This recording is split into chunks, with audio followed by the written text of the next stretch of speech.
E é hora da análise de Alexandre Garcia sobre os principais fatos políticos da semana. Olá, Alexandre, quais os seus destaques? Olá!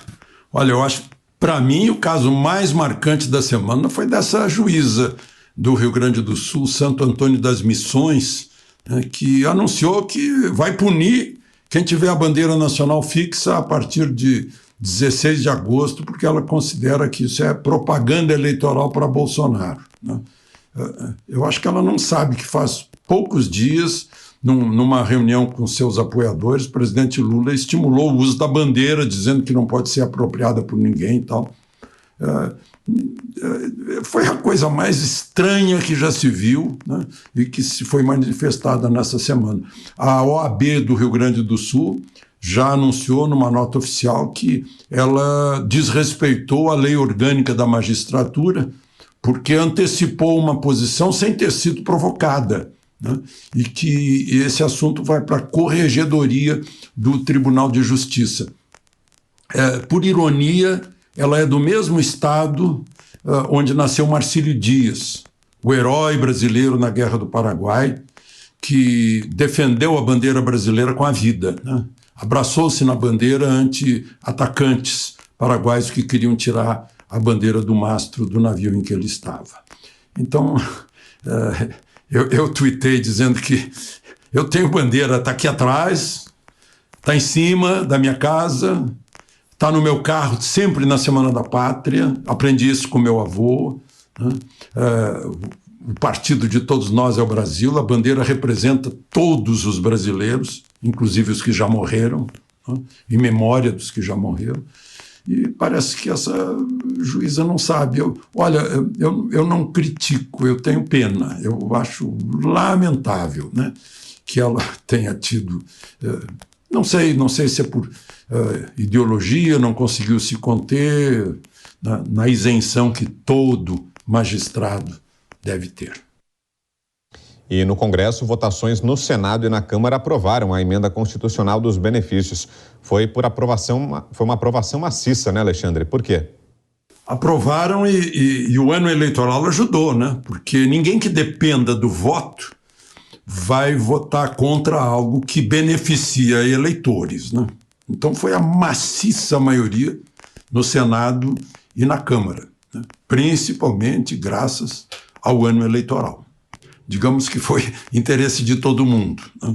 Aprovaram o auxílio emergencial, Auxílio Brasil, de 400 para 600, dobrou o Vale Gás, auxílio para caminhoneiro e taxista pagar o combustível, né? Assim como aprovaram a redução do ICMS também, que era para o combustível ficar mais barato, né? Então foi o apoio total, né? Praticamente. A última votação, apenas 17 dos 513 deputados votaram contra. Agora, quem perdeu, quem ficou na mão foi uma boa parte da mídia, que todos os dias noticiava contra, dava apelidos à PEC, né? Porque em outros tempos a mídia pressionava os congressistas e eles ficavam com medo. Agora não deram a mínima para a pressão de boa parte da mídia.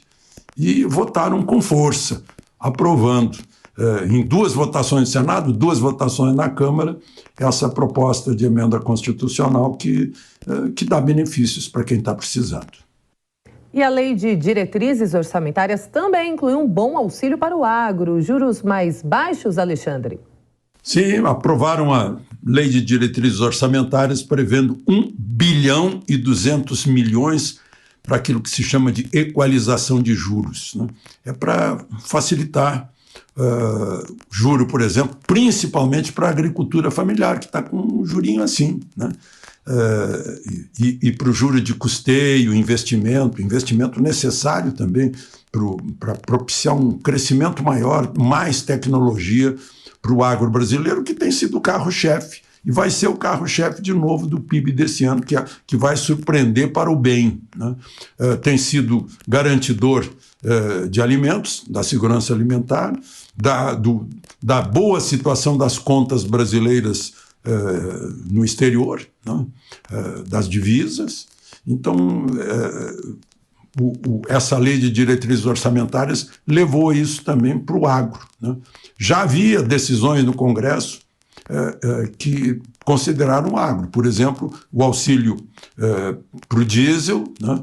O ICMS mais baixo para o diesel, né? Para as máquinas agrícolas, por isso com o aumento de safra, transporte de fertilizantes. Aliás, foi confirmado nessa semana o acerto entre o presidente Bolsonaro e o presidente Putin, né, de garantir o fornecimento de fertilizantes para o Brasil, que isso inclui Rússia e Bielorrússia, né, e também diesel barato, se for o caso, né, porque os europeus não querem comprar, né, querem punir a Rússia, acabam se punindo, como a gente está vendo. E numa comissão do Senado, ministros do Supremo faltaram de novo. Pois é, semana passada, 2 ministros do Supremo haviam sido convidados por uma comissão do Senado, a Comissão de Fiscalização e Controle, para falar sobre ativismo judicial, sobre a independência dos poderes, né? E não foram e não deram satisfação. Agora, pelo menos, o ministro convidado, Alexandre de Moraes, deu uma desculpa dizendo que já tinha outro compromisso.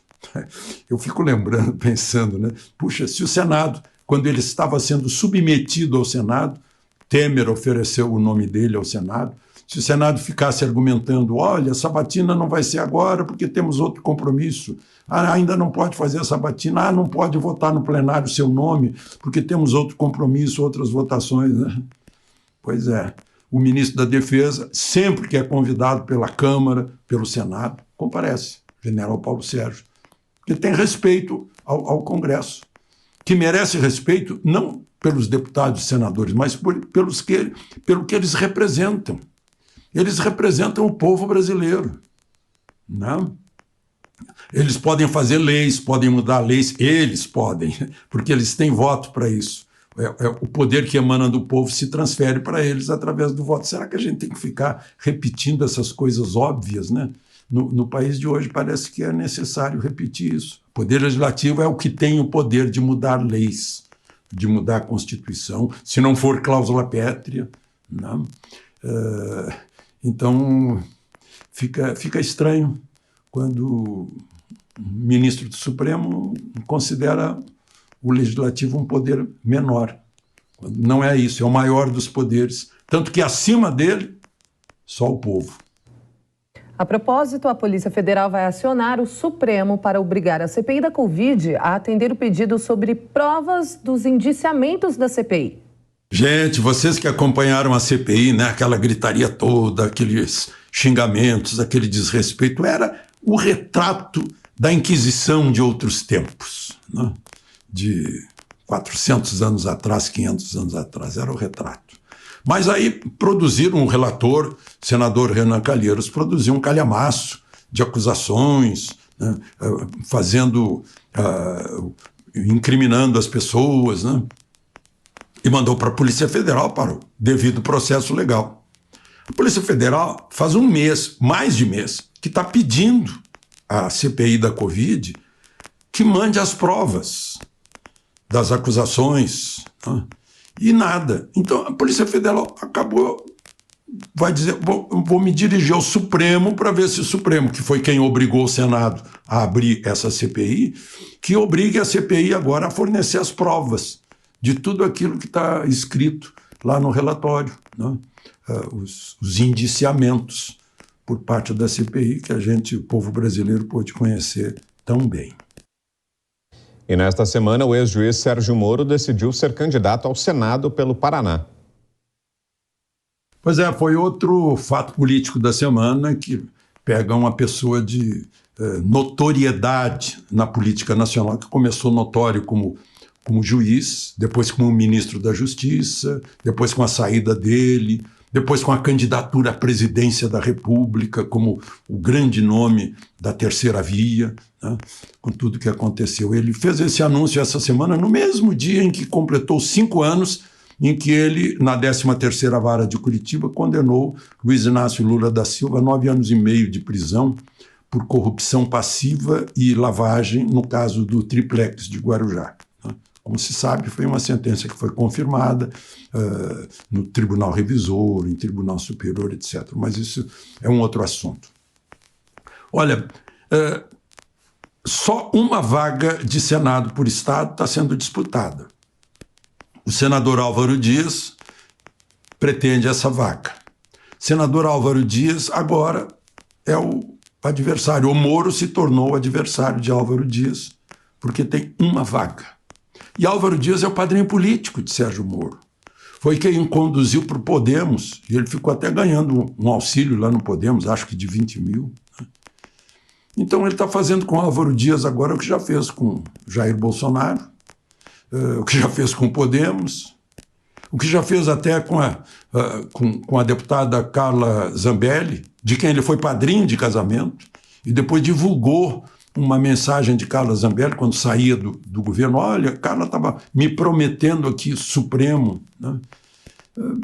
Olha, essas coisas, né? Ele está começando mal na política, porque essas coisas os políticos não esquecem. De Brasília para a Jovem Pan, Alexandre Garcia.